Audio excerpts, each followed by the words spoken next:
उम्र पाना एक पहलू है और उस उम्र को जीना दूसरा पहलू है।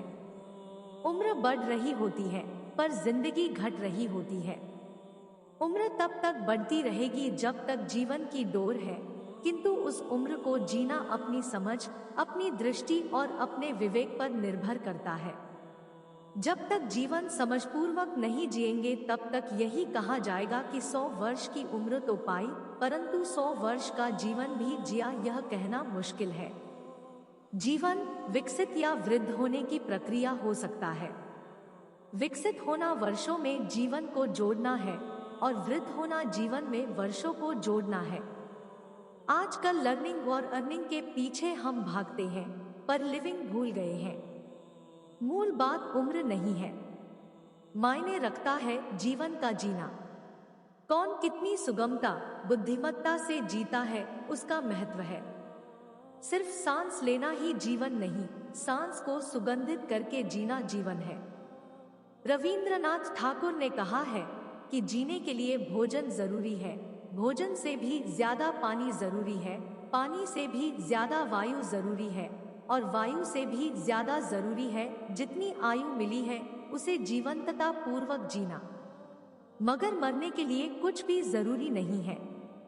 मरने के लिए अधिक परिश्रम नहीं करना पड़ता है। आजकल के आपाधापी भरे जीवन में कभी भी दिमाग की नस फटने, दिल की धड़कन रुकने मात्र से आदमी की मृत्यु हो जाती है। लेकिन वास्तविक रूप से उसकी मृत्यु तो तभी हो जाती है जिस दिन उसके अंदर से जीने का उत्साह, ललक और उम्मीदें मर जाती है। जो सीखना छोड़ देता है वह बूढ़ा है, चाहे 20 का हो या 80 का। जो सीखता रहता है वह जवान रहता है। जिंदगी की सबसे बड़ी चीज है अपने दिमाग को जवान रखना। कोई उम्र का बढ़ना नहीं रोक सकता, पर अपनी उत्पादकता बढ़ाते हुए उम्रदराज होना कुछ और ही है। हम अपनी नासमझी के कारण रोज रोज मरते हैं, कभी हताशा से तो कभी मूर्छा से। कभी हमें अहंकार मार देता है तो कभी हम कुंठा के हाथों मृत्यु का शिकार बन जाते हैं। सच है कि आजकल की समस्याओं के बीच जिंदगी जीना विमान से बिना पैराशूट कूदने जैसा साहस भरा काम है। लेकिन जिसे जीना आता हो उसे कोई मार नहीं सकता।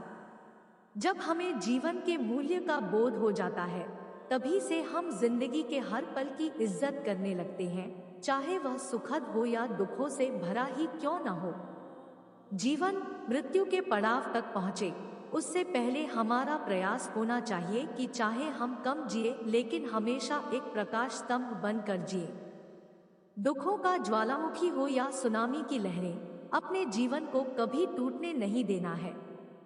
यूं भी जीवन के आखिरी क्षणों में अपनी जीवन भर की कमाई परिवार को सौंपकर, शरीर श्मशान को अर्पित कर हम सभी को इस दुनिया से विदा होना ही है। अगर इसी वास्तविकता को निरंतर अपने सामने रखे तब शायद जीने का असली सुख भोग ले। न शरीर में रोग व्याधि उत्पन्न हो, न ही मन में पाप वृत्ति उपजे और न ही कभी संपत्ति का दुरुपयोग हो।